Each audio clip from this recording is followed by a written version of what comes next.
You've said somewhere that the artist should be self-effacing. What did you mean by that, in fact?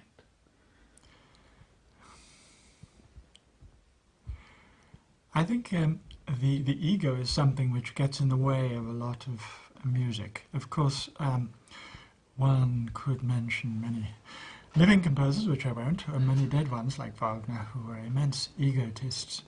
And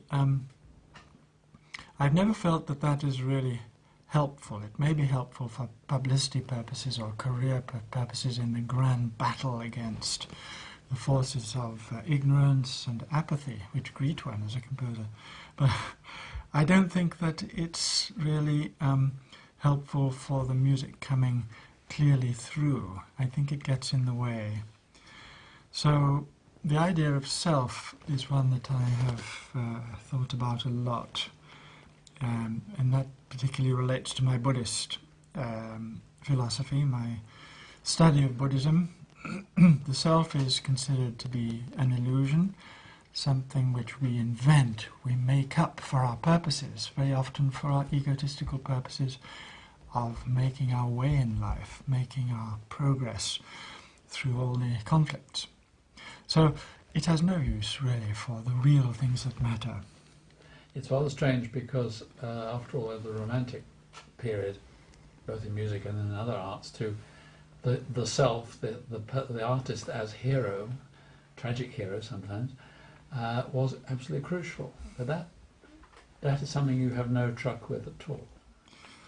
The romantic myth of the artist is, of course, a substantial and interesting phase in art, and I suppose it's not just the 19th century, but it's always happened that people take a fascinated interest in the character of the priest, let's say, the person who transmits something, has himself a strong filter, a strong connection with life, which people can relate to. And they expect this priest to be a high priest, to be someone who's a bit extraordinary, who has extraordinary insight, who says remarkable things, who doesn't behave like other people, who doesn't obey the conventional mores of society. And they look for insight from this behavior, and they see it in the art. That is one way of doing things, and it's not un-Buddhist either, because the whole Zen tradition of the master shocking not only his disciples, but also the public.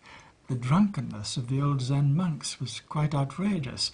The tramp-like appearance, the way they would go around completely unkempt and misbehaving, not only in the ordinary ways, but even sexually and so on. This was all, in a sense, pure Zen play, trying to force the bourgeois out of their rather too rigid conventional view of the world. How does that apply? I mean, I'm not suggesting you go around drunk and misbehaving yourself, but how does that translate into your own work? How do you kind of bring yourself to the attention of the public? You know? Yes, for me, I've never wanted to do too much for myself, by temperament or what, I don't know, but I prefer something like T.S. Eliot as a model, someone who was very quiet as a person, very unpretentious, I think, and to let the works just be what they are. In Eliot's case, quite extraordinary, quite shocking, quite dynamically revolutionary. So that's rather my model.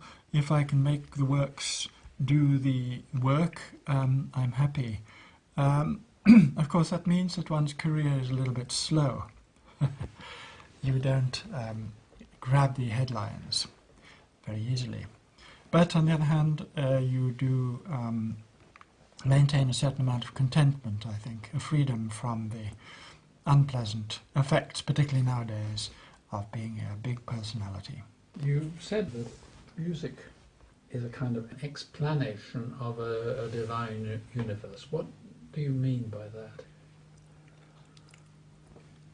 that? Music as an explanation of the divine universe is an idea which is very ancient, and it's interesting to try to make it relevant to today's thought, because the divine means something very different today from what it did to the medieval composers. To the medievals, there was no question but music and mathematics, or music was embodiment of mathematics, and mathematics was related to God's unitary vision of the world, which was neat and tidy, if not very complex. Certainly it was the dream to make a unified theory of how the planets and the solar system and indeed the universe worked. And the history of this idea was to embody it in music as something which we could grasp through sounds, or if not grasp through sounds, at least imagine as a kind of music of the spheres. And I think over history this idea has come to be more and more inward. It's not out there anymore. The scientists are talking about different things, too complex really to relate to this theory, or it's not impossible. But we can relate to it as psychology and emotional experience. If you talk about harmony in music with a big H, for instance, you're thinking of, for instance, the way a pianist will tell you that each time he plays a Beethoven sonata, he plays it differently, but each time he plays it well, there's a sense of harmony, which is quite intuitive, and he can't quite say why. He does something at the beginning, which means he has to do something else at the end, instinctively. At the end, he feels, ah yes, that has made a complete harmony. Everything is almost mathematically proportioned beautifully. All the emotions are balanced, all the dynamics are related to each other. And this is a great performer. I think it's the same with composing. When you've done your job well, at the end of the piece you have this instinct that everything is harmonious. It is an object which is beautifully proportioned. Nothing stands out like a sore thumb. Nothing is disturbing ultimately, although there may be huge contrasts within the piece, absolutely disturbing moments. Somehow they are all absorbed into the great unified cosmos, which is represented by the work. So I think those kind of things are symbolic of the harmony of the spheres, of the universe symbolized by the work of art as some mysteriously unified mathematical object. It's a little like Platonic philosophy, isn't it? That behind the everyday there is the real, which is more than the habitual. Yes, it's very close to Plato, the idea of the real world behind. One sensing something as an artist, something which is behind and beyond the world we see and experience, something in the mind, something which comes from the mind. I think we project it onto the chaos of the world, which after all is changing constantly. No part of the world is the same from one half second to the next. Everything is in change. So we project fixed harmonies and architecture onto this flux. Of course we do. And in that way we come, I suppose, to a kind of Platonic ideal, this ideal world which is unchanging, which we can give a name to, a table. This is the eternal Platonic table, or something far more complex than a table, of course. You are unusual amongst contemporary composers in that you are much concerned with what you described as behind and beyond the notes. I have the feeling that your music has this metaphysical aspect to it. Were you always interested in the beyond as a part of your expression?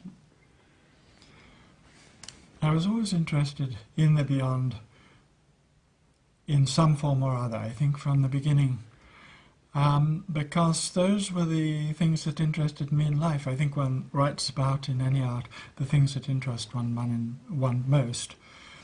And I can remember from earliest childhood really being fascinated by the still moments, the moments when you would stand still in a wonderful landscape, or it could be anywhere in a town, and suddenly things would change a little bit. You would begin to see the light, how it plays on a piece of metal, and you'd watch it, or the shadows on some hills, or some still moment when you really absorb, you completely forget yourself, and somehow you see beyond the objects you're seeing, I suppose, or through them, to something which is not ordinary. Anyway, these kind of ideas led in the course of time to religious formulation, and Christianity and anthroposophy and Hindu philosophy and Buddhism and so on and so forth. But I think they all stem from this moment out of time, which I think we all have from time to time. And these moments stand out in one's life as formative. They're the key moments in life, when you see beyond. And I like to write about those. And I like to read and study philosophy or scripture or poetry, which other people relate similar experiences. And that lights me up, sets me going. The description in Ulysses by James Joyce, when he describes the notion of epiphanies, where people suddenly have a revelation, I think probably yes. most of us can actually relate to that. Yes.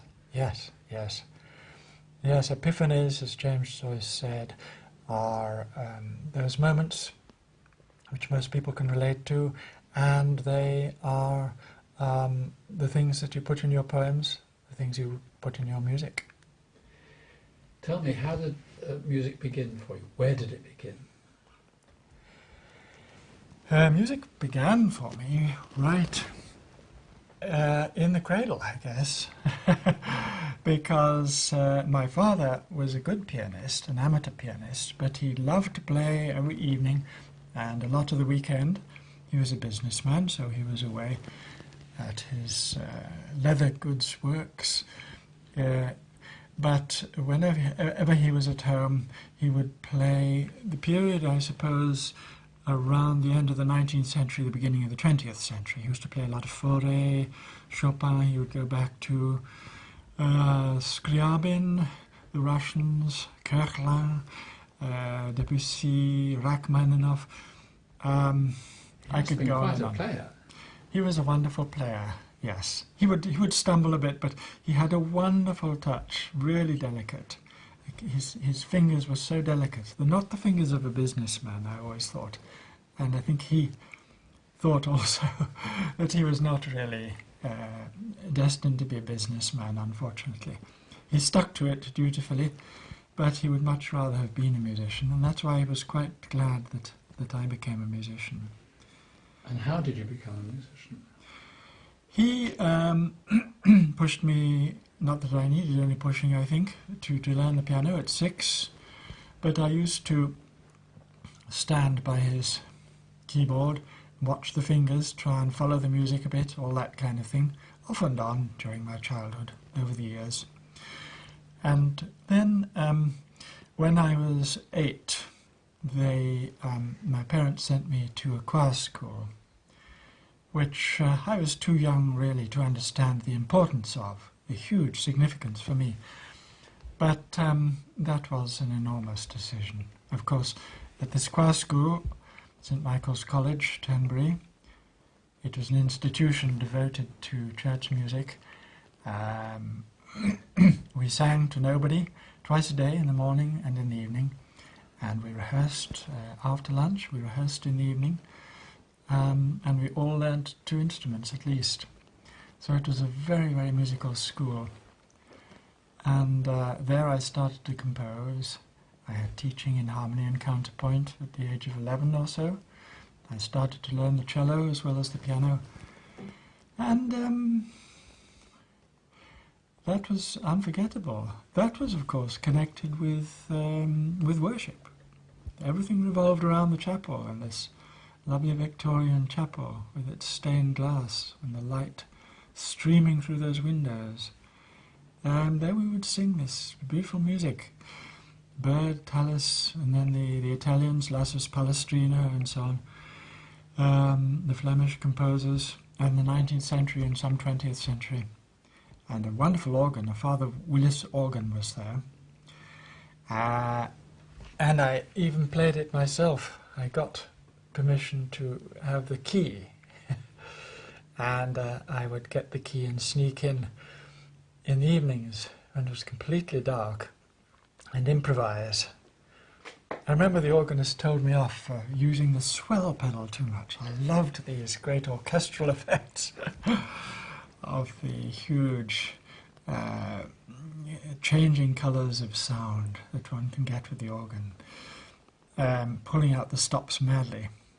He said I overdid it. I'm sure he was right. But it was very formative for me. How did you go on with musical study? Well, my voice broke when I was at St Michael's, so then I sang alto, and a little bit later tenor. I was only 13 at that time. And then I went on to Repton, a school in Derbyshire, and they had quite a good musical tuition there. But the big thing for me was auditioning for the National Youth Orchestra of Great Britain. And there weren't that many youth orchestras in 1955. But this was a remarkable body, it still is. And I shall never forget my first 10 minutes in this orchestra. I was at the back of the cellos, and Walter Susskind was starting the first rehearsal, and it was the Master Singer's Overture. And we burst into that glorious music, and it starts in C major, and of course it starts to modulate. The horns play their little chromatic moment, F sharp to F natural, and just those changes of harmony, I felt a complete and utter ecstasy, and I was taken right out of myself. I probably played all the wrong notes and forgot what I was supposed to be doing. But for me it was an unforgettable moment, being swept up in this glorious sound. And I had many wonderful experiences in the National Youth Orchestra. It was very high standard, many different conductors, and also meeting other young composers, playing contemporary music. It was a very good education.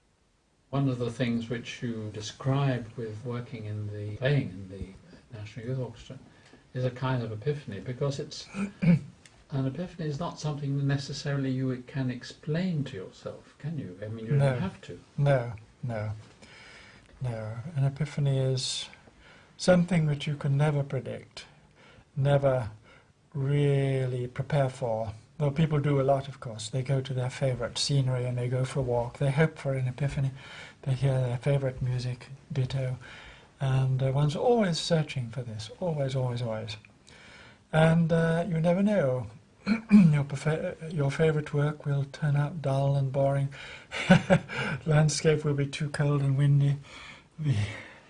Whatever. But when everything somehow is right, and God knows what everything is, it happens, and it changes your life. I think the important thing for an artist is to be sensitive to that feeling, it's coming, which happens, a few seconds before. And then you pay attention. Yeah, this is really, something is coming. This is going to be good, even. That sounds rather crude, but I think it boils down to that. You can feel something happening. And it could be useful for creative work. Obviously, by the time you're in your teens, you're going to be a composer. There's clearly nothing else that you could possibly be. We're talking of the mid to late 1950s. What was the way forward for somebody who wanted to be a composer in what was, in Britain anyway, a rather provincial time?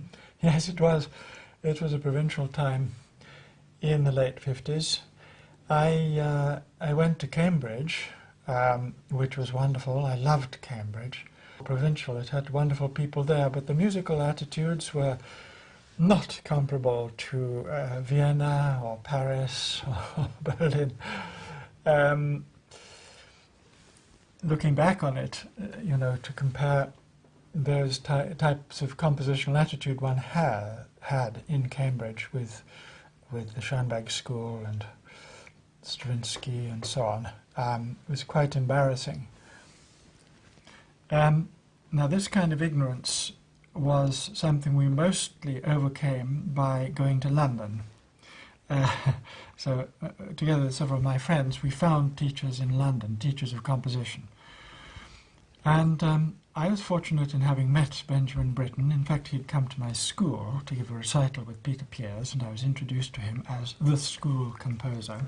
This is almost unheard of at my school. And he was very kind, very good, and he had a look at my compositions. And when I came to be 18, he said, I'll have a think and find you a good composition teacher, because he always said he didn't teach himself, which was a pity because he was a wonderful teacher. And he chose Irving Stein, the Schoenberg pupil, the Viennese, the refugee in London. Stein unfortunately died a year later, but he was a marvelous man who taught me in the traditional Schoenberg techniques, quite pedagogical really, quite strict, in fact going back to elementary principles, how to construct an 8-bar phrase, how to make really solid music that is so coherent that it stands up. Britten, after Stein's death, then said to me, we must find you someone else. And he went through the pages of a book on British composers, rather amusingly, I have to say. This composer, is he still alive? Should be dead. And remarks like that. So we finished going through that book, nothing. Then he thought, why not Hans Keller? He's not a composer, but he is a remarkable musician. I think he would do you a lot of good. Again, a Viennese refugee living and working in London. Again, a Schoenbergian. Very interesting how Britten was so close to the Schoenbergian pedagogy. And I stayed with Hans Keller for some 10 to 15 years. As he said, I weaned myself. I felt I didn't need to go so much, gradually, bit by bit. But we remained good friends, and he taught me the psychology of composition in a sense. He was a Freudian psychoanalyst, in fact had one patient, but he left Vienna in distressing circumstances in the late 30s. And he never practiced any more in London, but he thought like one. He had practiced free association, that was very important to me and to him. Music must have an inner logic, the kind of logic that free association has. It mustn't be boring logic, where the obvious logically follows the obvious. It must be unexpected yet logical, unconsciously logical. Poetry. Like poetry. And this was a profound lesson. He would always sit in his chair sipping whiskey in some pub or other in London. They didn't have so much music in those days. Reading my score and say, this is banal. I could have predicted this pages back. But it was also very positive. I came away rather the way one comes away from a dentist. Good work has been done. It may have been a bit painful, but I felt sort of happy. And also he was a very good, engaging person to talk to. He would listen, he would laugh, we had a lot of jokes, tell each other stories. And I always felt immensely encouraged. So his great lesson was the psychology of expectation, not to be predictable, to always go against some kind of implicit or stated background. Everything you compose is against what has been done before, which is somehow in the memory. And unless you're conscious of that, it won't be dynamic. How does one differentiate between the feeling that there is something underway and the feeling that we are running along altogether predictable and routine lines? The psychology of interesting music, let's say, is predicated on the notion of complexity of pattern, I believe. Of course, we've heard Beethoven's Fifth Symphony 200 times, and we know exactly what to predict in one sense. But because the pattern is constantly breaking in these extraordinary ways, each time we hear it, it's pleasurable. We hear it almost as if we want the pattern to continue unbroken, and the point he twists it off, the skill with which he does that is so complex and relating to other breakages later in the movement that we go along with it, I think, and we appreciate that breakage, that rupture of structure as being within the grand harmony and yet surprising. A little like you were saying earlier about there being immense contrasts within your pieces, but nevertheless you hope that they arrive at harmony. Yeah. Tell me your attitude towards your own music. I mean, when you've completed a piece, what do you feel? When I've completed a piece, I long to hear it, and I long to hear it because I want to hear the sounds, for one thing, which are very often a little bit experimental. I like to push the boat out and try to achieve sounds that I've never heard before, not too safe. But I also want to hear the form very much, because this is tricky. You can sing it through in your own studio over and over again, but there's no substitute for hearing it in an acoustic. And the acoustic somehow changes the form, and the whole business of the public being there and the conductor doing his thing or the players doing their thing somehow makes it less ideal. It'll probably not go as fast and as clean as you wanted, and it also adds something which you can't predict unless you happen to know the performers extremely well. And that element of themselves, of course, is delightful to a composer, well, to me anyway, which they bring, which is unexpected. So that you hope will be an exciting experience, but it's certainly not what the original singing through in the studio was. And you have to hope that this new element of the baby being alive is actually formally acceptable. It makes sense in the global perception. When the piece is performed, clearly there is a sense of release, or at any rate of fulfillment. First of all, do you ever feel disappointed by what has been done? And if that is the case, are you a great reviser of pieces? I think after the first performance it's quite normal to want to revise. There are almost bound to be places where you think you made a mistake. Maybe it's just an MF which should be a P. But there are many things like that. But with experience, I've learnt, if you're lucky enough to have some other performances within sight in the reasonably near future, to just leave it, give it another go, and reserve your revisionary mania until you've had the one or two further opportunities, because it's quite easy to be wrong and want to revise back. Well, there are some composers who, of course, are obsessive in their revision, and indeed their whole lives seem to be spent in rewriting a small group of pieces over and over again. Yes. You know who I'm referring to. Yes, yes. I do like to go back to old pieces sometimes when I feel I'm much clearer after I've heard them 10 times, and I suddenly realise something is wrong with this piece. I do like to go over that. Weber's, my publishers, are very good about this, but it is a lot of trouble for them, particularly if they've invested in the printing and so on.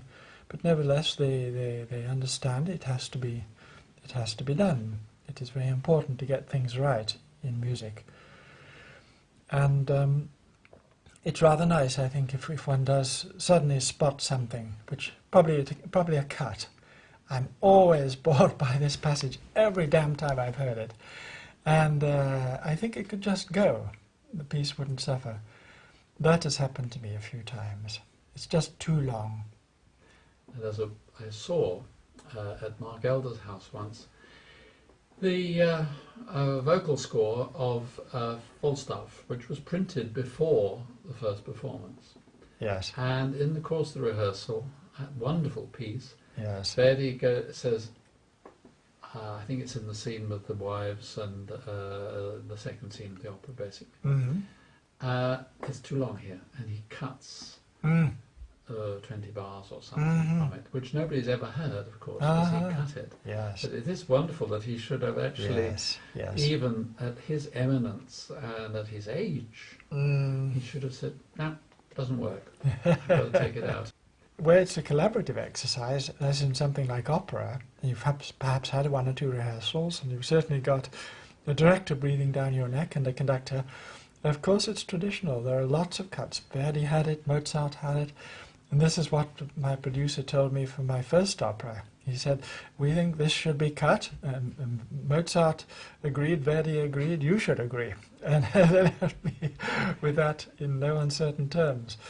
That thought should be that it's a collaborative venture, and we all discuss it and are quite brutal with the product. Do you look back, I mean, the composer, Jonathan Harvey, who wrote pieces 30 years ago, more than 30 years, 35 years ago, does he seem like a different composer to you? Does he seem like another person, or do you recognise yourself? How much have you changed, in other words? I think I've changed a lot since my early works, but for me it's a fairly continual change. It's not like discrete snaps, it's more like a film. As I say, the Buddhist worldview, everything changing all the time, impermanence. It's more like that for me. There are many voices. Some have disappeared. Some Jonathans, or whoever they were, have gone off the scene, and others have arrived. Hundreds of them, I think, hundreds, and they get the upper hand in turn. I wouldn't say I don't recognize the early music. I can see continuity in that sense, in the continuity that a river has. It's not the same water, but it has something of the same shape and atmosphere. So I'm very unconcerned with voice, or with being the same, or who I am, and sticking to it, or in any way trying to find it or recognize it. And the works that I often look back on, there are aspects that I don't recognize, certainly. One of the things I find interesting is that you describe your training with Hans Keller, which was pretty strict training in a way, and certainly within the tradition, Schoenberg tradition, which suggests that music is a form of language which develops itself. And yet, very soon after that, you involve yourself in a kind of music which is actually improvisatory. How did that come about? I began to loosen up from a fairly strict and one might even call academic style, certainly a style which was the result of a strict academic upbringing from these Viennese teachers, because of Hans Keller partly. He wrote me one, what shall I say, one very cataclysmic letter, sometime after I'd stopped going to him regularly, and in fact it was about a radio talk when I was talking probably in rather waffly way about mystical things and Heidegger. And he objected to this very strongly, but he said, as far as your composing is concerned, when you're going to stop talking like an academic and just say what you want, forget theory and let it come out, then you will be, I forget his words, he said something probably quite complimentary as well, because he had faith in me, but he was very afraid that I was going to become too academic and go the way of so many artists, of course, that they can't somehow break out. And so that letter was a great breaking out for me. I said, yes, he's right. Why don't I just forget all theory, do what I want? And from that moment it began. I never used serialism again. I began to find other systems, but they were much more systems arising out of the intuition, not predating the inspiration. So, what date was that? That must have been about 1970, something like that. Was this the time when you went to work with Stockhausen? I met Stockhausen and heard his music a lot for the first time when I went to Darmstadt in 1966. That was certainly an extraordinary experience, and I heard things I'd never heard before. I mean, if you can imagine living in England and you're listening to modern composers like Vaughan Williams and Walton, and then you hear Stockhausen's piano pieces, it's like another planet. You can react in one of two ways. Either you just blow your mind, you start taking drugs and you become rather mystical and so on, which I didn't. I didn't take drugs anyway. Or you can want to understand it more deeply, and I did. I started to write a book on Stockhausen, which was finished about 1972. It was published in 1975. And by that time I had done a lot of analysis and found him to be a very strict composer, almost too strict. But it helped him to liberate himself. That was the interesting thing. He felt after the war a completely clean slate was needed in music, particularly in German music. We get away from all this emotional stuff. Anything to do with romanticism or mythology was anathema. He wanted a metaphysical music, yes, but one which was ruled by the slide rule, by calculation, by complex architecture, by a new form of serialism. So at any rate, Stockhausen involved that, which I followed to some degree, but I think I got more and more free from any kind of calculated thinking as I went along. Another thing at that stage was to go and study with Milton Babbitt for 1 year at Princeton with the Harkness Fellowship, which I was fortunate enough to get. And it meant a free year without any examinations at any university you chose and with any person you chose. Babbitt was, of course, the ultimate serialist, very strict, very deep and complex, and I wanted to go right to the bottom of this music to see what I could hear, whether music could be as complex as Bach without the tonal system. The point being that Bach was using a ready-made system which was incredibly complex. The tonal system, any child can hear it almost. Perhaps he has to have Western culture. But it's easy to hear the complexity of the tonal system without understanding why it's so complex and so subtle. So my question was, if you become an atonal composer and throw all the tonality we've been brought up with overboard, how do you reattain that depth of thought? Babbitt seemed to present an interesting research project, and to listen to the music and try to understand everything that's going on. The rhythm is highly serialized, whether it's high or low, the contour, what timbre it's played by, the dynamics, how loud or soft. Everything is according to one unifying principle, which is serial. So I did go that way, but that was shortly before Hans's letter. And however much I may have travelled down that path in my compositions, which wasn't very far, I quickly gave it up. So it was an interesting period of change around the early 70s. Is this the first time you got a complete printed copy arrived? Yes, it's just the vocal score, which is the first thing to be produced. And it's a great pleasure to hold the complete work between your hands. Somehow it gives it a kind of feeling of having been born.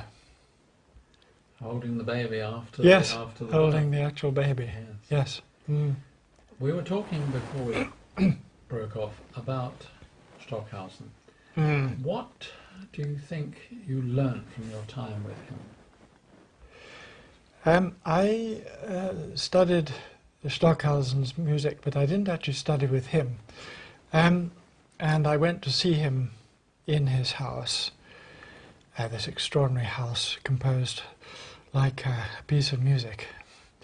And we had a seminar there and discussed my book. He had bought 60 copies and gave it to all his students. So that was very fascinating, and I asked him many questions about various points in his works. I think, though, the great lesson that I learnt from Stockhausen was to be bold in both metaphysics and technology. He is a model adventurer, a pioneer. He's so original. Everything he does is thought out from a completely new premise, very often based on dreams. But it's so unlike anything else that he follows this new train of thought from its beginnings, and then logically he builds things up very systematically from a completely unexpected place. One of the most common assumptions might be the virtues of meditation and the attributes of technology are somehow antagonistic towards one another. Are they reconcilable, or do they actually need reconciliation? I don't think technology and the spiritual strain in a work of art need reconciliation, really. The world is one thing, and technology is what we make of it. It can be dehumanized, mechanical, anti-spiritual, or it can be the opposite. Everything depends on what we do with it. Unfortunately, we've had rather a lot of the dehumanizing part of it. And so one has to, I think, be careful and work rather hard to make it belong to a world which is poetic, which is very human. In a sense, it's like redeeming a part of the world that is lost. In the dehumanization of the Industrial Revolution, alienation of workers and so on, one has to get back to the feeling of being close to nature. And there's a paradox there, in that one can do it with technology. One can go to a sophistication in technology which makes nature clearer. In terms of sound, one can get back to a beauty of sound which is so similar to the sound that occurs in nature, so complex, that it seems like a part of nature. If it's crude technology, then it doesn't sound close to nature. We have this jarring feeling. But it's the same with video. If it's developed to a certain level of resolution, it begins to look like nature again. We imagine we can really see what's being filmed. It's the same with music. The illusion becomes complete. Another composer, who I guess is important to you, who also has both a notion of a divine universe and of an importance of nature, and that's Olivier Messiaen. Tell me about your reactions to him. I didn't know him well. George Benjamin introduced me to him, I think twice actually, and those are the only times that I had a little chat with him. And I said to him, "Thank you for your music. For me, every note you write is imbued with a kind of joyfulness." And I meant even the tragic aspect of Christianity he writes about, the crucifixion and so on. Fundamentally, it's such a joyful music, and he thought, for a moment, as if puzzled by this, thought very hard. And then he said, yes, I think so. But what he meant to me was someone who was a model for finding the beyond, finding something which was very, very strongly related to mystical feeling. Mystical feeling can occur in many forms, this feeling of getting beyond, of getting towards a world which is more real. Somehow you're living more fully, or the only time that you really live, as Richard Jefferies said, is when you're in the presence of beauty. So this feeling of living more that you get from mystical experience is the feeling I got through some of Messiaen's music very, very strongly. And certain pieces I heard at certain times, one can never predict when or where, but Messiaen managed to trigger it more often than anything else. These feelings were of a very beautiful state, living very fully in a place I wanted to live, a place where I wanted to work, like finding perhaps a wonderful house. I wanted to just stay here forever and work. And that's all quite general, but it's also extremely powerful and formative for me. Of course, Messiaen, though the influences come from all over the world and all kinds of different cultures, he is primarily a Christian artist. And Christianity and the Catholic religion in particular plays an immense role in his music. Would you ever have described yourself as a Christian composer? And if not, then do you now? And has it developed beyond that in a way? I was a Christian composer from 11 onwards, I suppose, when I was at my choir school, and I really started composing in a big way. Well, not a good way, but a big way. I composed hour after hour at my choir school, I remember. And that continued, despite a period of atheism in my teens. And I suppose it was latent, more latent than manifest, until I sent my son, Dominic, to a choir school himself, to Winchester Cathedral Choir School. A wonderful choir run by Martin Leary. And Martin was very keen on commissioning and performing new music for the church. And my friendship and presence there at Winchester just slotted in very well with his ideas and his aesthetic. So it was a very good place to be at that time. And I began to write a lot of church music, Christian music. It all culminated, I suppose, in the church opera I wrote, Passion and Resurrection, which is a 90-minute piece. It's just what it says it is. A passion play from the medieval monastic Latin texts translated into English beautifully, a very simple, sparse language, and a resurrection play from a couple of centuries later, a little more flowery, as is appropriate, from another Benedictine monastery in France. And so this was rather an austere, cathedral, ritualistic opera.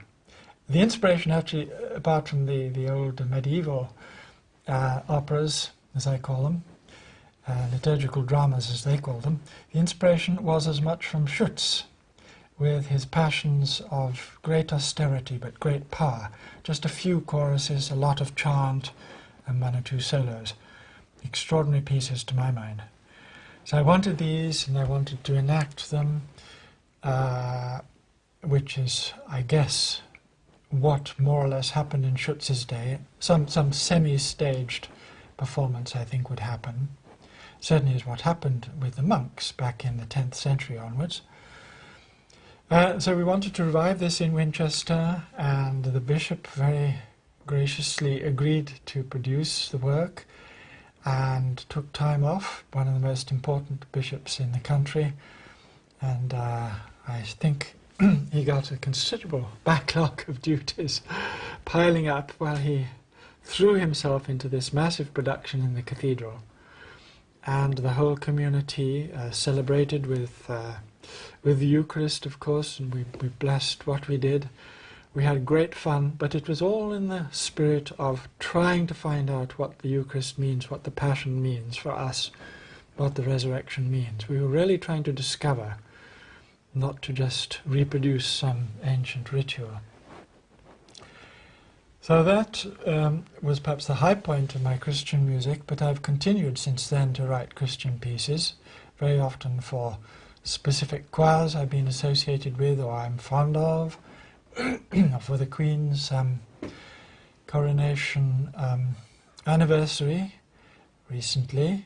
She chose some words herself, and I was asked to set them for Westminster Abbey, which I rather enjoyed because you have the feeling of being in the same tradition as Purcell and the great buildings that exist in this country. It's a lovely feeling to be part of that continuity. However far we are from Christianity generally today, these buildings are there, and these archetypes are in our culture. One of the things most obviously, for me anyway, which unites the different sides of you is a piece like Mortus Plango Vivus Voco, which is a piece which, if you like, takes a Christian situation, a Christian acoustic, almost literally, and then subjects it to elaborate transformation. And transformation seems to me to be something that is very, I was going to say common, but it's very often to be found in your music.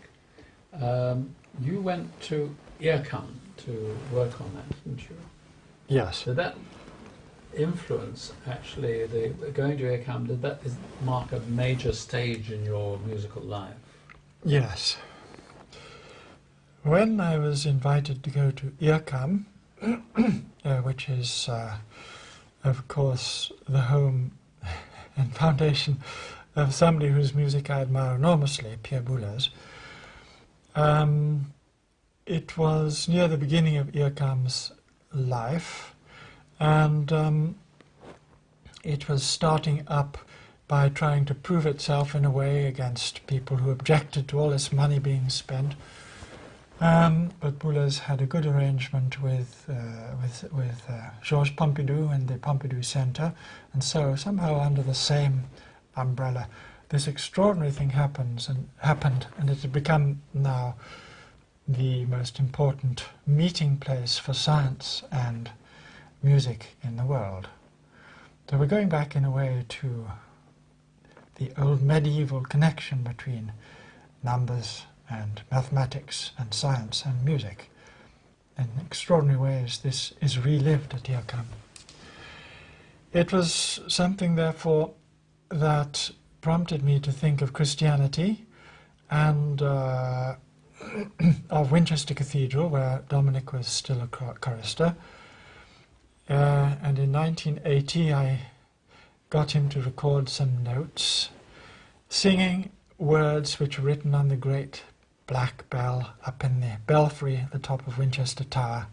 It's a bell of enormous power that can be heard all over Winchester and has an incredible vibrating supernatural quality. You can't analyze it literally because we analyzed it in the computer, of course, but the most important sound you hear is not found in the computer. It's a result of an acoustic or a psychoacoustic phenomenon, a residual a tone caused by the upper harmonics. So it's a kind of strange, vibrating, soft thing in the middle of the sound, which is extremely powerful. And I loved this bell. I'd heard it ringing when the choir was rehearsing, and I thought the mixture of Dominic's voice and this great bell would make a wonderful piece for this new laboratory of technological artistic research. So this was a way, perhaps, of starting out and making technology human, making technology part of an ancient tradition, or continuing that ancient tradition in a new way. And, well, we worked for 4 months and produced 9 minutes of music, which was hard work. Now it would be much quicker, but in 1980 it was very slow, and we made synthetic versions of the bell in the computer. We made synthetic versions of the boy. We married one set of numbers with another, so of course they could morph, they could change into each other. We got inside the spectrum and showed how it could be modulated. You could modulate from one pitch of the bell to another by twisting the inner components. The innards of the bell could be made to turn into another bell, which of course can be explained much more precisely than that, but that's in effect what we were doing. And the piece is really an expansion of just one stroke of the bell.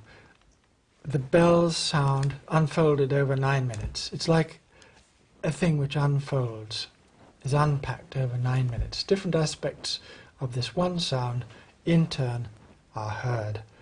And you can only do that with a computer, because you can only in that way unpack the inner components very precisely of a sound. One of the things that immediately comes to mind is the way that Zen Buddhism looks at the world. Is that a reasonable comparison? Yes, I think this is quite a Zen Buddhist thing, looking with a microscope at the object, at the sound that you've chosen for your study. And you look at it for so long and you contemplate its inner structure so peacefully, so tranquilly, so deeply, that it begins to glow, begins to light up, it begins, or if that's too fanciful, it just becomes more real. And there's some change in the subject-object relationship going on, which kind of dissolves. They're no longer the two of you. It's hard to say exactly what it is. Certainly you lose yourself in the contemplation. Perhaps you merge with the object. Different people have put it different ways.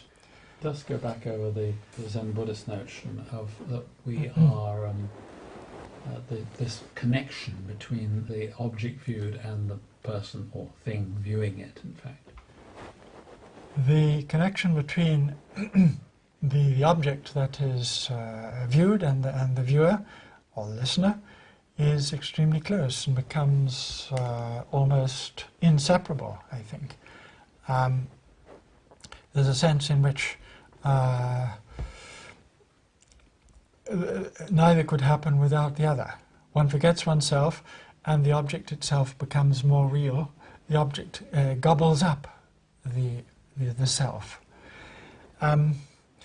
And this is without any labeling, any attributes given to the object.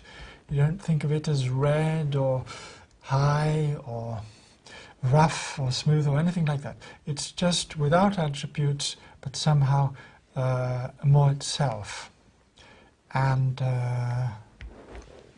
getting rid of all attributes perhaps means that it gets rid of attachment. You have no attachment to the object because the attributes you give to an object are through the colour of your spectacles. They're through your subjectivity.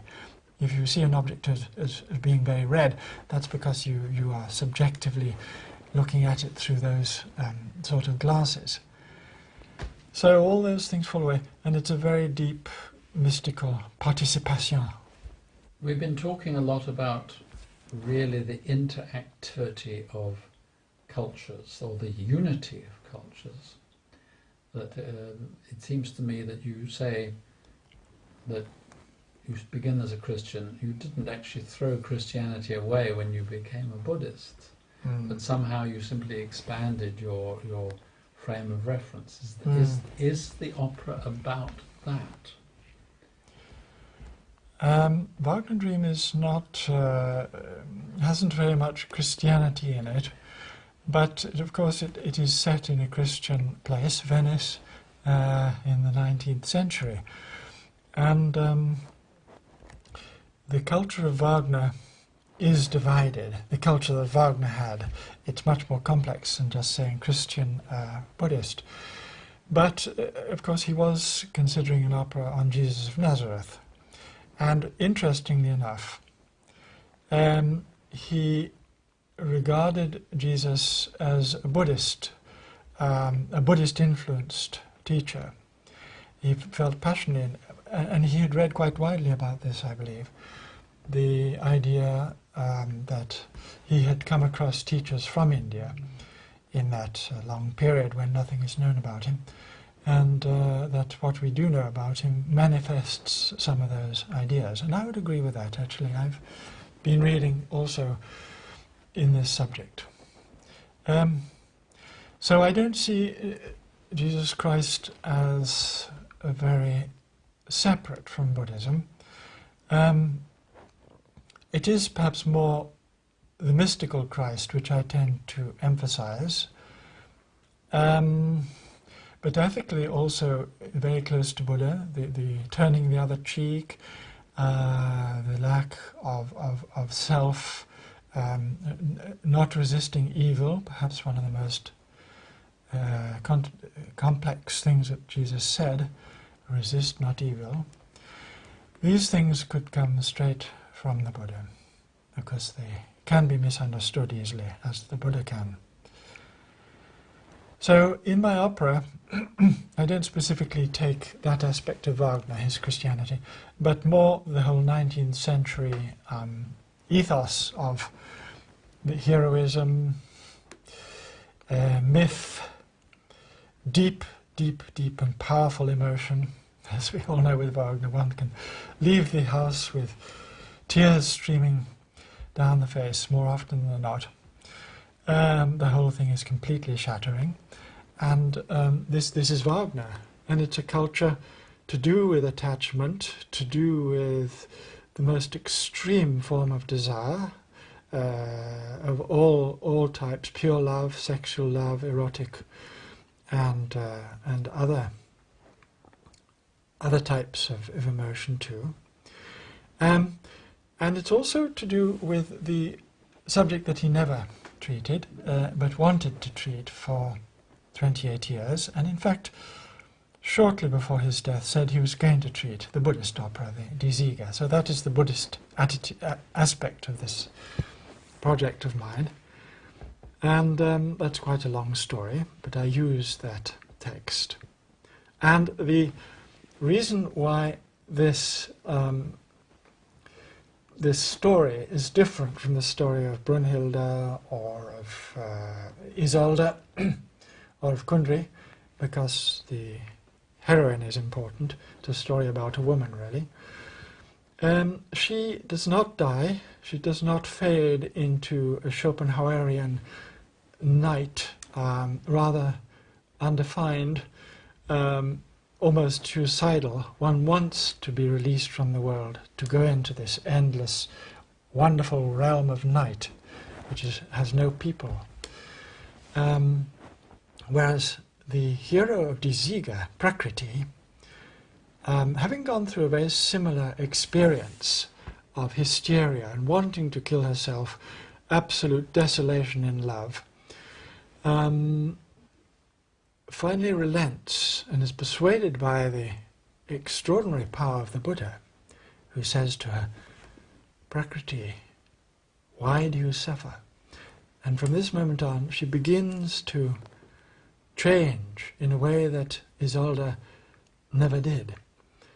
And she begins to see through suffering in the way that the Buddha teaches, that suffering is in fact unnecessary, and to kill yourself or to dissolve into the night could be construed as rather selfish. It certainly doesn't do anybody else any good.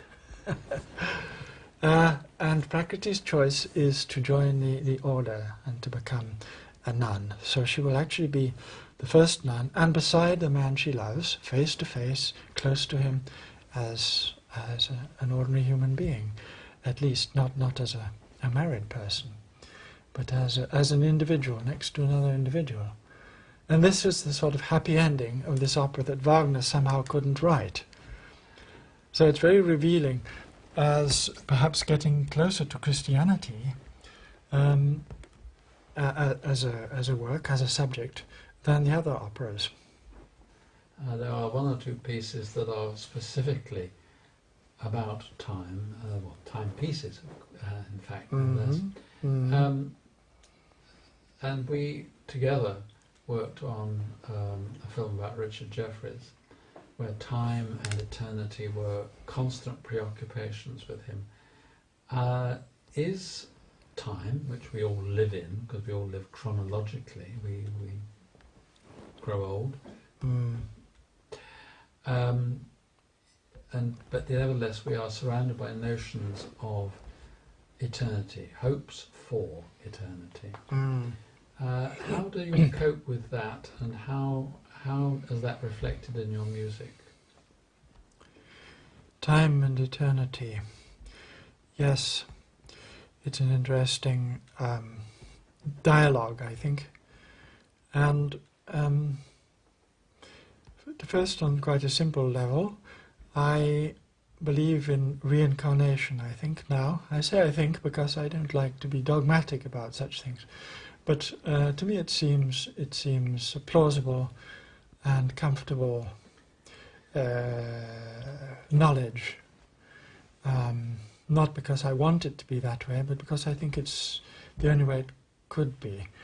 And that leads to the idea of this life being a very, very short percentage, if you can put it like that.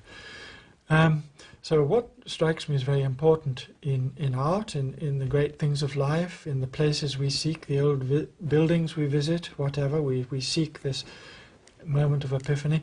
This moment of epiphany is usually connected with reaching out beyond life, beyond this brief 70 years and 10, either long before it or even long after it.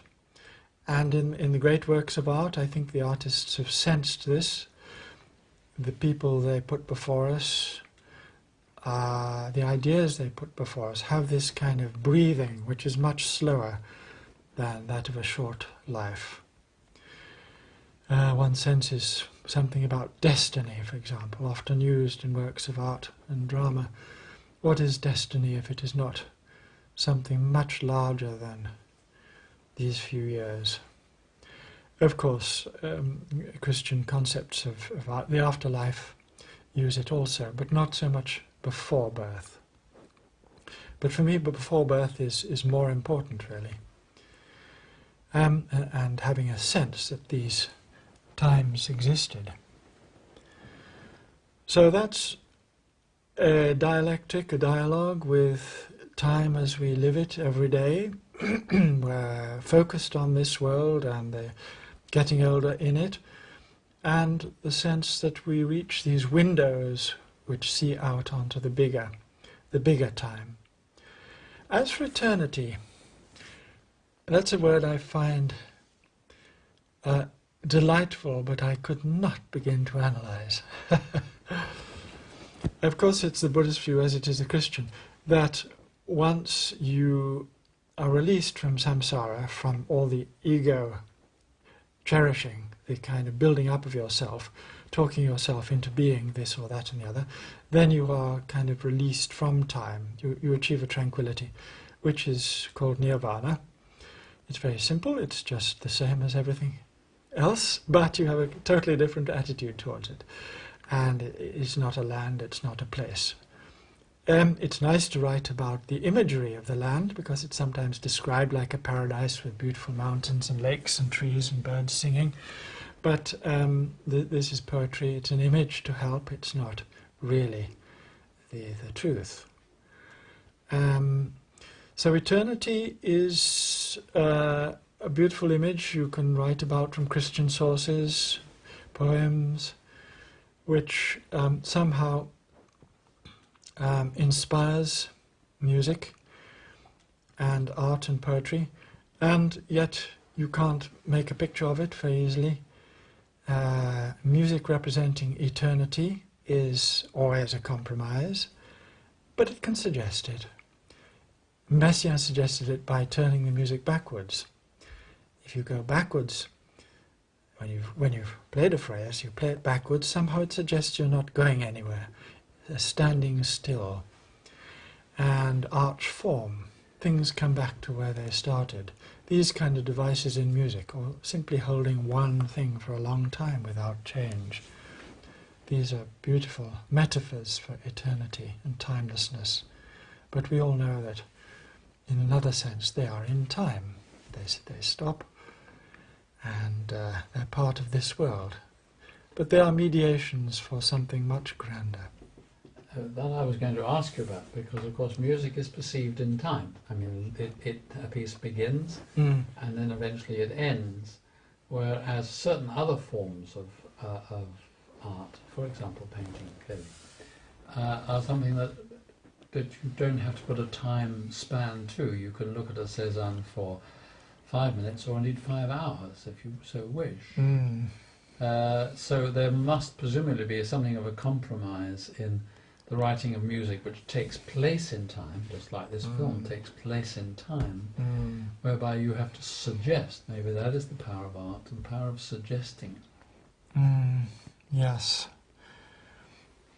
The power of music to suggest timelessness is immensely precious to us, I think. And I think it derives its strength from its opposite. The sense that we are caught in time, trapped in time, which is a terrifying thing sometimes. And perhaps we think that as we come into the concert hall, we're coming from a world where we're trapped by time, and we hope in the concert hall to be released from this trap for a few precious moments, to have the illusion that our lives have got 1,000 years longer, just for 5 minutes perhaps. And that is the illusion of music, of art. It's very important because we can think what we like. As nuclear physicists tell us, the world is a crazy place, and a lot is to do with ourselves observing it. It's exactly what the Buddhists have always been saying, and in all the great traditions. We ourselves create the world. It all comes from our consciousness. There's nothing existing that we know about outside that. And if we're going to create the world, we may as well create a world which is delightful and ethically beneficial to everybody. We can choose. We're not slaves to it. We don't have to be trapped. We can break out any time we choose. The prison is an illusion. The prison walls can fall down. This is what the Buddha taught. You talked about, in your book, about a radiant future. Is that what you meant by a radiant future? As far as I can remember, yes. We, well, for me, music and things like Buddhism or Christian mysticism are so intermeshed, so closely interwoven, that I can't consider the future of music without thinking of that, at least from my own perspective. And of course, since these things like Christianity and Buddhism are radiant and joyful and the most extreme happiness and release from suffering one could possibly imagine, I can only see a radiant future for music. I'm not depressed by these things one constantly hears about, like the decline of classical music and the small audiences for contemporary music, and you know, we all get very low in spirits when we get in the bar discussing these sort of things, because music is a very good thing to connect with radiant thought. It meshes very well. It can express them. It's more than that. It is them. It can be them if the people who make that music have the will. In other words, that is, if you like, the purpose of music, in fact, to be just that. I think this is the purpose of music, and we have to perhaps urgently find that purpose, because one has to take it seriously. The declining audiences for contemporary music are happening, and unless we find something radical, a critique, if you like, or at least a new way of looking at things, the economics are going to collapse, the habits of civilization are going to implode, and the whole scene will become impoverished. We've talked a great deal about spirituality and music as overlapping spheres. There are presumably pieces of yours which are not specifically spiritual. Tell me about, for example, The Riot. What is it?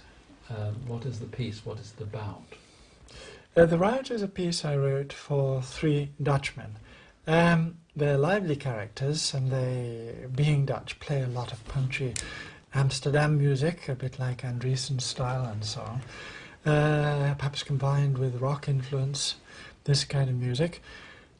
Anyway, they're lovely people, and I got my idea from them personally, also from the title that occurred to me, because their name is Het Trio, which Het means the trio.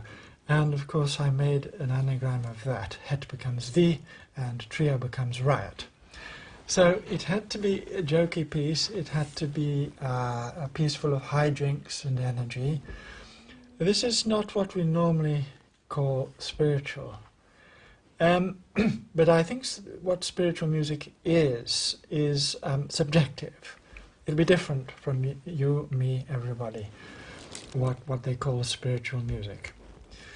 Be that as it may, this particular piece is not for me about the core of my concerns, the deepest things I contemplate in deepest meditation or in an epiphany or something. It was a play, a ludic, a playing around with the ideas, bouncing them off each other, like a nice ball game. We have a lot of fun. You enjoy it. It's exhilarating. It's fast, and I think they enjoyed playing it. It's a little bit dangerous, risky, like ball games are, and it refers to other musics.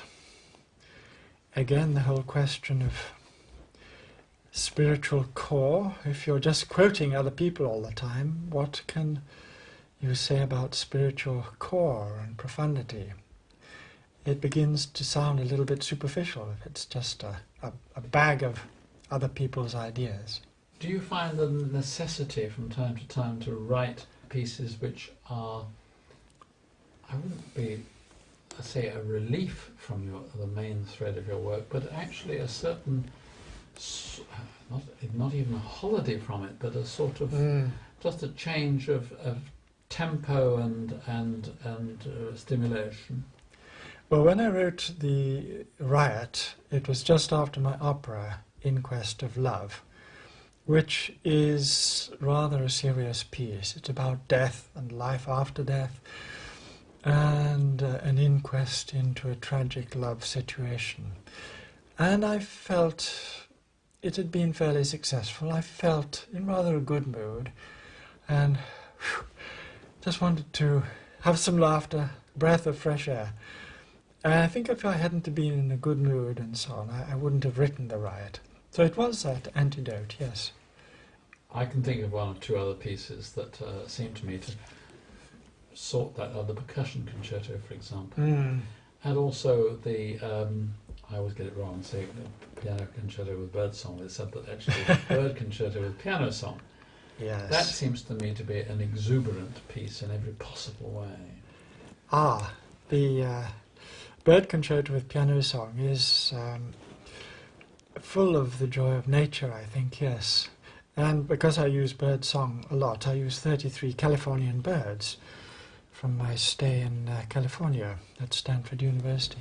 And bird song is exuberant. One imagines they're happy when they sing. It's short, it's snappy, it's fast, and it often flies. I mean, what more exuberant thing can you say? So birds make one joyful, and the music that comes out of that imitates the rather clipped utterance, usually short phrases and then other short phrases, and very energetic and lively phrases. In other words, there's no long, slow singing as in music. And then the flying around is controlled by two joysticks, which come from a computer game system. And they fly the birds that are recorded, or synthesized, I should say more accurately, and their simulations with electronics and the instruments themselves. In fact, the whole ensemble of 18 players flies round the concert hall at the behest of these two sticks. So it's quite spectacular to watch the performance at the mixing desk. But I like that because it was getting out of philosophic meditations into the natural world, into something which seems objective out there. Of course, I'm just projecting onto it, ultimately. But it's a complete forgetting of the self, getting into nature, and just enjoying it. You've talked a lot about the beginnings of, or rather the beginnings and the continuation of a kind of spiritual journey. But by the very essence of it, it's a journey which goes on and on. Have you a sense of where you're going in the future, or is that just something that is revealed to you, you hope? As far as the future is concerned, I have, of course, not a clear idea, but it's always an aspiration at any rate. One is never satisfied with what one has done, and on the musical level, while still on the musical level, one can talk about technology and its development, the speed at which computers are going at now. The future holds even faster computers. They can do even more in real time. In other words, you don't notice they're calculating. It happens in some incredible fraction of a second. So they can do the most amazing transformations at the moment of there's sounds being played by the instruments. All that is the future, and it's very, very fascinating, a big adventure, and it's vast. It's just opening out, just beginning. Only I think in the last 5 years have computers become fast enough to be really interesting. I'm not dismissing some masterpieces which are composed despite slow technology and so on. But one of the things which of course is noticeable even to a lay audience is how much less technology there is, how much less evident technology there is, and that the piece I, after all, was involved in one of the early performances of Répond, where the mixing desk was about the length of a cricket pitch, complete with an espresso machine on the end of it. Good. Important. It now apparently can be played off effectively a laptop. Yes. And that's a kind of condensation in terms of size, but also has that made the performance of your pieces easier? I mean, pieces from, so to speak, the early periods of electronic music, are they now easier to perform? Yes, the performance of my older electronic pieces has become much simpler now. And actually some things I wrote, like the Riccicari, where you had to have two tape recorders dragging tape between them because of a long tape delay system. And people employed to untangle it off the floor as it got in knots. All that is superseded by one laptop, and ease and efficiency I couldn't have dreamt of in the 80s is now every day in everybody's home. All this is very exciting. It becomes much lighter from the point of view of transport and setting up. This is something that many concert promoters, I should say, haven't realized. They go on saying, oh, electronics, we can't have things like that. We just don't have the people to shift the gear. We can't afford all that hassle. But actually, it's all changed, and it will change even more. Probably we'll have the ability within one hand to perform a Répond of Boulez before long. On the watch. Or in a watch, yes. So that's very exciting, and I think young people should be very glad that they're growing up in this time and make the most of it. And then the other aspect is of my personal future is to get ever closer to enlightenment. Let's put it quite boldly. We all hope we will be enlightened in one life. It may be many, many thousands, millions of lives away, but why not try to achieve it quickly? What does this mean in terms of music?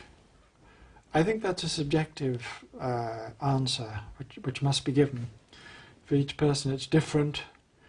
And what would music of enlightenment be like? Possibly it would be a nonsense, because the enlightened music is in the eyes of the receiver, and I would imagine that an enlightened person, and I know one or two, would hear Mozart rather differently from me, and maybe even pop music, because to the pure all is pure, and so in that sense the question doesn't make sense. All the same, I think that a composer who is nearly enlightened, let's say, would write very interesting and useful music for other people to help them gain the spiritual sustenance that they all hope for when they go to a concert. Some of the joy, some of the beauty, some of the uplift, some of the inspiration. Is that how a composer can be useful? Remember that, of course, Benjamin Britten said to be useful and to the living, which was a kind of credo that he put forward. Yes. Is that a way within your frame of reference that a composer could have a use to the world, and music have obviously a use to the world? I think a composer should have a use to the world of some sort. Some of my colleagues would say that's an irrelevant attitude. You just do what you can to the best of your ability and you needn't think about anything else. But I think we're in a socially conscious time, and ethically we all ask ourselves, is our business ethical? Is our job ethical? Are we harming people? Are we helping people as we make shoes or whatever? Is it doing some good, or is it just a selfish indulgence? And anyway, perhaps because I'm Protestant at root, I think I should be useful, and artists should help other people. So it's something that's not perhaps sufficiently appreciated, that someone like Beethoven has helped so many people, Bach, the great giants. There's something about the order, the harmony of their music, of their thoughts, of their conceptions.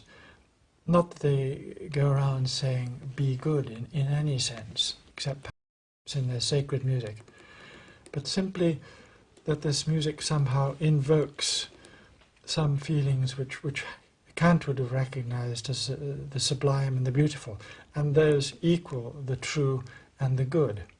They are the same as. And I believe that this music has done immense amount of good in the world and will continue to do so to people who are suicidal, distressed, suffering for one reason or another, need to go somewhere to somehow sort out the deepest inarticulate feelings that are a problem within their souls. To understand everything, we must first believe in something. Yes, Schubert said an interesting thing.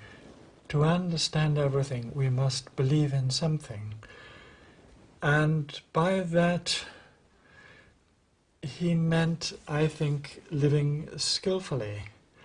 Often belief is, at first, an exercise. We have the choice. We can think nice things or we can think nasty things. Or we can view nasty things, like a war, in some sense from a pure mind. It's very different from having a negative mind about it. So everything depends on our attitude. And to foster a good attitude, we have to believe that it is worth doing. We have to help ourselves. I'm not talking about belief in a God, difficult like that, but we have to believe in goodness, perhaps, or some ideal, to encourage ourselves, because we're so weak, at least I am. We can easily become negative. We can easily lose belief and say, oh, it doesn't matter, what the hell, go to hell, everybody. And if we have some belief in some ideal, then we don't say that. And then we find after a few steps that we begin to understand more, that things become clearer, that actually it seems like a right path, even though at first it might have been just a make-believe.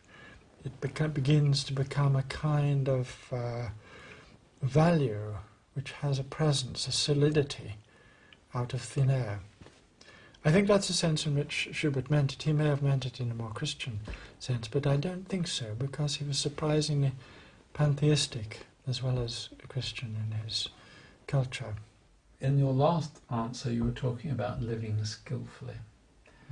Now, to a lot of people, that sounds like living cleverly, living profitably. But that's not what you mean at all, is it? Living skillfully has a particular Buddhist connotation. Living skillfully, it doesn't mean living a life profitably or anything like that. It means, yes, being free from suffering, which is what we all want. We all want to be happy, skillful. You know how to make that happiness come about. We're just achieving what everybody wants, really. But of course, we're all so ignorant, I mean myself included, about the true nature of things, and it's so hard to come to an understanding of how things really fall out, that we're unhappy most of the time, or let's say dissatisfied most of the time, put it less strongly. I think we could probably agree with that. The moments of happiness are very short, and usually just a change of unhappiness, actually. Instead of getting tired of standing, you sit, and soon you're tired of sitting, or whatever. But it's a big Buddhist topic, of course, how to live skillfully. It involves the many stages, many aspects. I suppose they all boil down essentially, though, into one thing, and that is the notion of not cherishing the self, because the self is shown to be something which doesn't exist in itself by a very precise philosophical analysis, many different pathways to that analysis. And once that's got some credence in your head, then you can see that to cherish this self is neither true nor happy-making. And so it's what Jesus said about unselfishness is much the same. And one must live skillfully and try to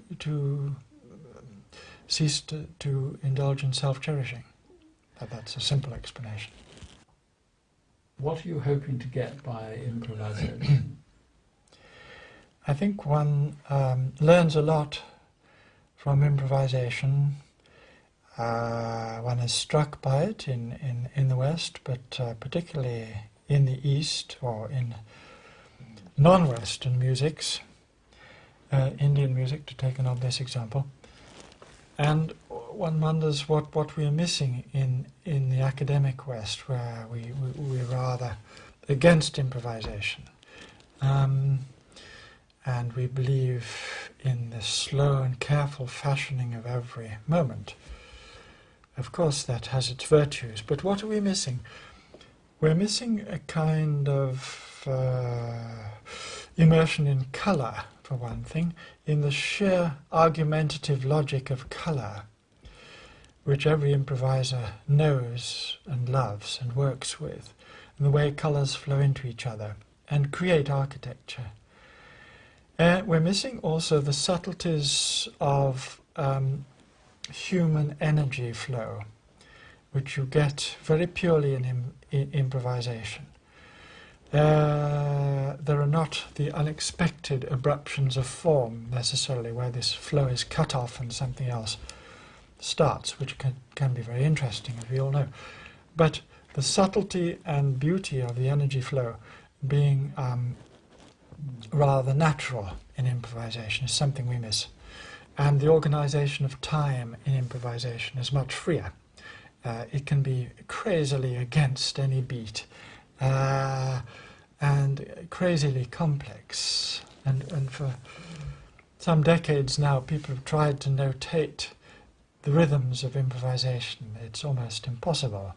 I have a friend who's trying to do it for a computer thesis, and he's doing revolutionary work, but it's never been done before, certainly. I give improvisatory moments in the scores to give that freedom, to give that intonation which is so special and unnotatable, and that fluidity of tempo. So that's how it's come into the music, to give bubbles, I think Boulez is his word, bubbles within which a great deal of performer freedom. He plays like a different person during this bubble. He's kind of liberated from the dictatorship of the global piece, the conductor or whatever. And he plays like a man possessed of a creative demon, or a woman, which is very liberating. And I think that's coming more and more into my music these days. When it comes, I noticed that, as one might expect and hope at any rate, there is a new piece on the music stand over there by the piano. How does it? I'm going to say how does it begin, because that's a meaningless question. But when an idea has come to you in whatever form it comes, how do you work? I mean, how does it come to you fully formed, or do tiny little fragments come which you then got to work into something? How does it happen? A piece starts in many different ways. It couldn't start at all unless it was a charged darkness. You feel that there's something in the atmosphere, but if it wasn't dark, you would be bored. If you could just see it, like, you know, it would be a piece of craft, you would just build it. Like an architect realizing a ready-made plan. That's not creative fun. That's not challenging. That wouldn't be interesting. So there's got to be darkness, but there's got to be some electricity in the dark, which says there's something here. I'm going to go hunting, and the hunt, the excitement of the hunt, is only equalled by the magnificence of the prey, which you either are expecting or which you eventually capture. It's that kind of feeling, the joy of the chase. And the work can appear in many, many different ways. Fragments, a lot sketched out very vaguely, one or two details very precisely, like approaching a house in a mist, and it gradually begins to form up as a totality. A window here in detail, a chimney there. Thousands of different ways it can begin to manifest. And you can't generalize. But what I think you can generalize about is really this electric charge, which makes you want to write this piece at all. Something in the commission, these performers, some idea. It could be a mystical light, to take a very sublime idea, which draws you on. That is the fundamental thing that's common, I think. We were talking earlier about the ambiguity of music. What exactly do we mean by the ambiguity of music? Music must be many things at the same time. For instance, to give a trivial example, I'll just play.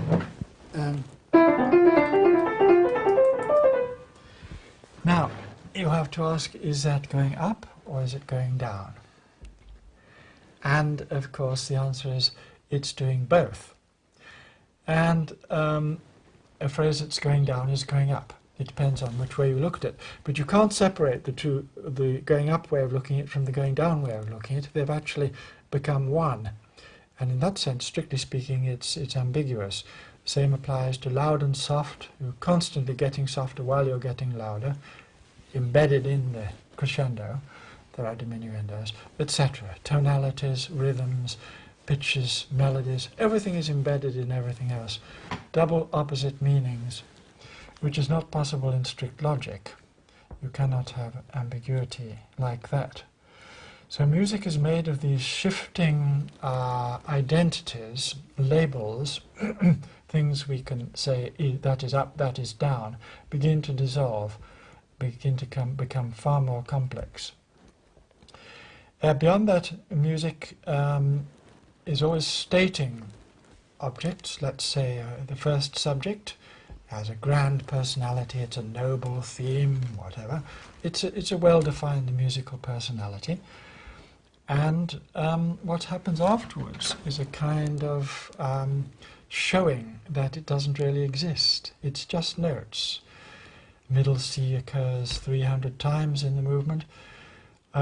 Each time it's different, but each time it's the same. The identity of that theme is just made up of notes, of shapes, of energies, rhythms, all the rest, but it dissolves in the process of an interesting composer. It doesn't remain banal, just itself. It's called into question, particularly in the development, perhaps. You can see it clearly, but everywhere, because of the changes of tonality, the things that happen in the movement as a whole. And this principle can be enlarged to, I think, include the simplest music, which is interesting. If we find the music banal, then it's not ambiguous, it's obvious. If we find it chaotic, it's not ambiguous. It's nothing. It's just one thing, not two things. So in between the chaotic and the banal exists the music that interests us because it is ambiguous. Many things shifting. Personalities stated and then negated, dissolved. And this is, in my view, like a picture of reality, that the world is constantly believed in and then disbelieved in. You and I exist and we dissolve.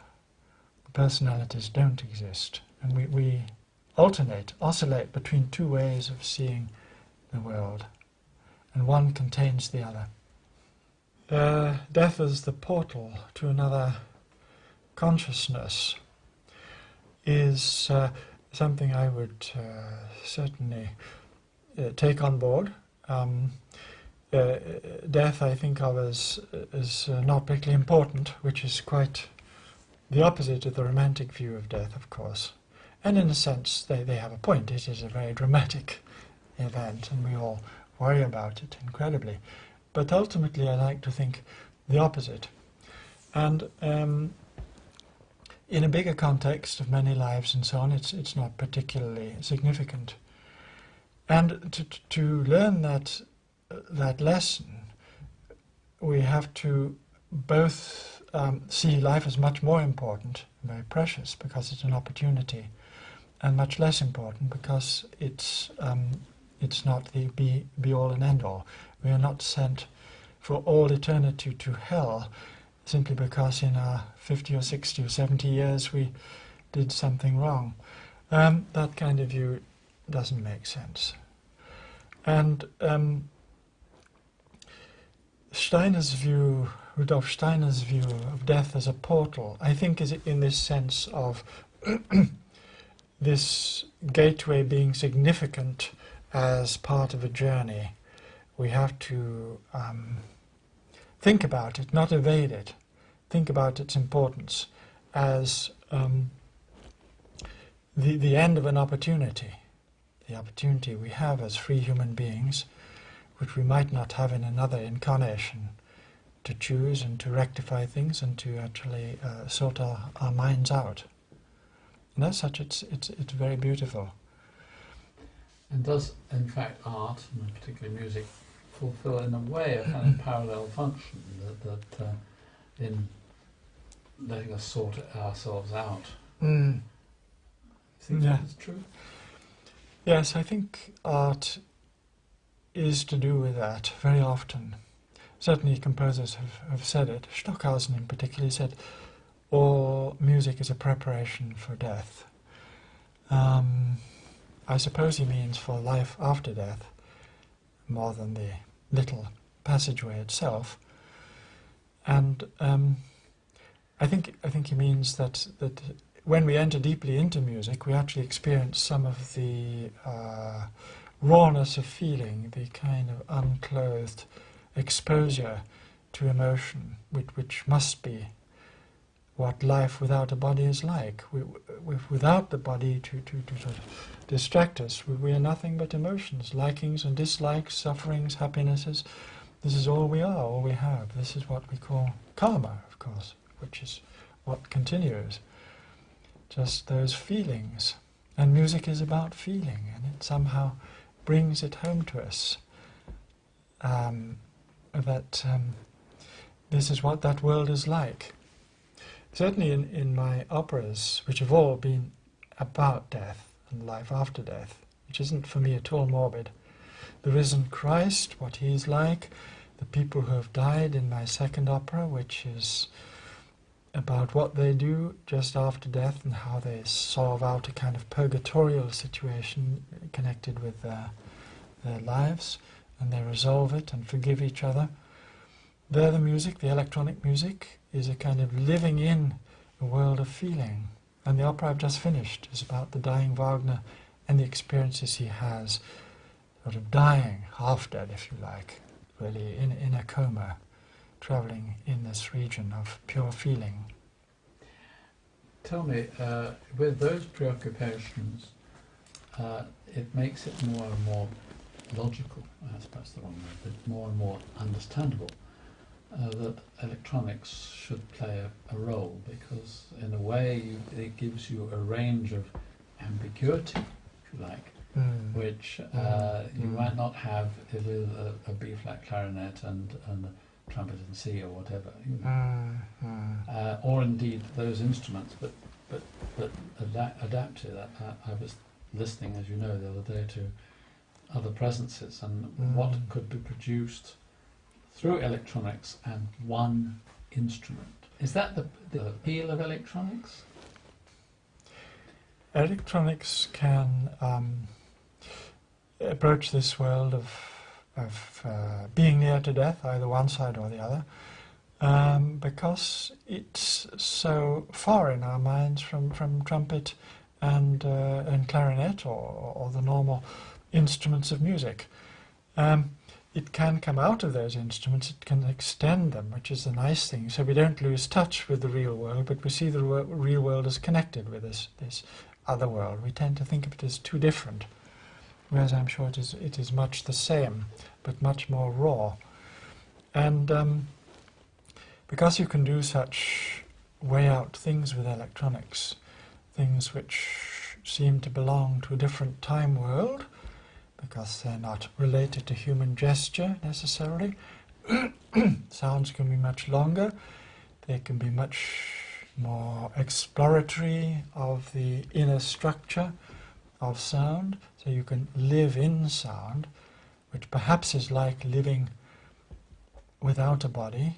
You're living in feeling, you're not hearing feeling go through a dance, sing a tune, make a logical argument from the beginning of 1 minute to the end of that minute. You're living immersed in a state, which is a sound or a feeling. The two are the same. So electronics can do all that wonderfully. And the sense of strangeness and mystery, otherness, helps to make the bridge, to make the crossing. If someone sits you down and says, "Tell me what you are," not only what kind of artist you are, but what kind of person you are, what would you say?